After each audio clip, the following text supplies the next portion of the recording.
অন্তর্বর্তীকালীন সরকারের সময় মাননীয় স্পিকার আমরা দেখলাম মব কালচার। স্পষ্ট উচ্চারণ আমরা করেছি, দায়িত্ব নেওয়ার পরে বাংলাদেশে কোনো রকমের মব কালচার আর থাকবে না। বাংলাদেশের মানুষের কপাল এমন যে মরার উপর খাড়ার ঘা সব সময়ই থাকে। মাননীয় স্পিকার, ব্রুট মেজরিটি সবসময় বিপজ্জনক। অতীতেও আমরা সংসদে যখন ব্রুট মেজরিটি দেখেছি সেটা পরিণতি খুব ভালো হয়নি।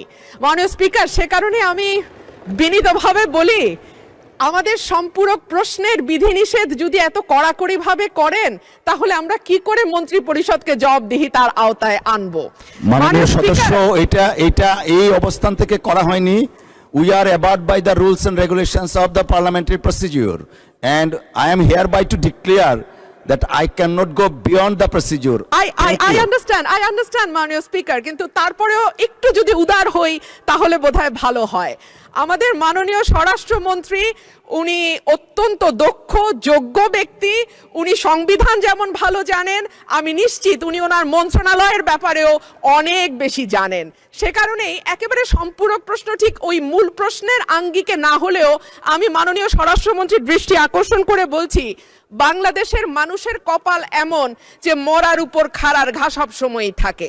দীর্ঘ 15 বছর গুম, বিচার বহির্ভূত হত্যা, হেফাজতে নির্যাতন, নেতাকর্মীদের ধরে নিয়ে গিয়ে পা ভেঙে ফেলা, অসুস্থ করে দেওয়া, এই কালচার ছিল। এরপরে অন্তর্বর্তীকালীন সরকারের সময় মাননীয় স্পিকার আমরা দেখলাম মব কালচার। 2024-এর সেপ্টেম্বর থেকে 2026-এর জানুয়ারি পর্যন্ত মাননীয় স্পিকার আমাদের যেই পরিসংখ্যান সেটা বলছে যে 250-300-র উপরে মানুষ নিহত হয়েছে এই মবের খপ্পরে পড়ে। আমার মাননীয় স্বরাষ্ট্রমন্ত্রীর কাছে প্রশ্ন, যেহেতু একটা খারাপ কালচার বাংলাদেশে শুরু হয়েছে এবং আমি নিজেও 21শে ফেব্রুয়ারি সেটার একজন ভুক্তভোগী, সেটা বন্ধ করার ব্যাপারে সরকার কি মেজার নেবে এবং স্বরাষ্ট্রমন্ত্রী এই ব্যাপারে কি কি পদক্ষেপ নেবেন? ধন্যবাদ। ধন্যবাদ মাননীয় সদস্য। মাননীয় মন্ত্রী। মাননীয় স্পিকার, আপনাকে ধন্যবাদ।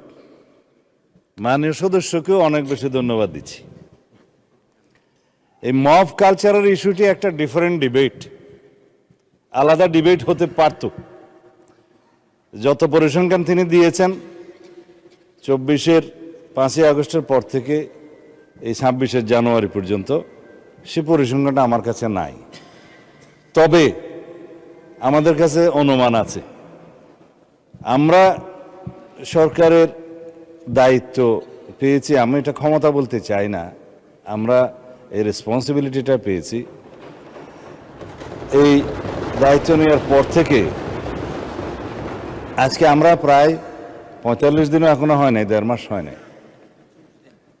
এর মধ্যে ঠিক মব নয়, মবের মতো, কারণ এখানে ডেফিনিশন আলাদা করতে হবে।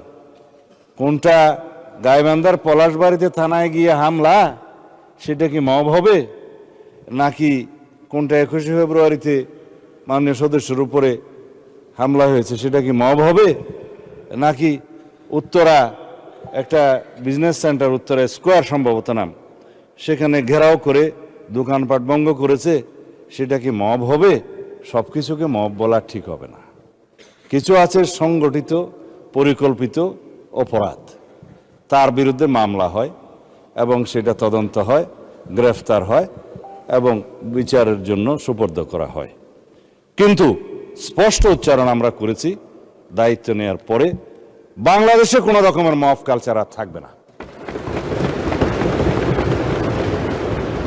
রাস্তাতে যে কোনো দাবি নিয়ে মহাসড়ক সড়ক অবরোধ করে দাবি আদায়ের যে প্রবণতা ইন্টারিম গভর্নমেন্টের সময় দেখা গিয়েছে, ক্ষেত্র বিশেষে সেই গভর্নমেন্টের দুর্বলতার কারণে ইন্সপায়ার্ড হয়েছে, সেটাকে আমরা আর কখনো অ্যালাউ করব না।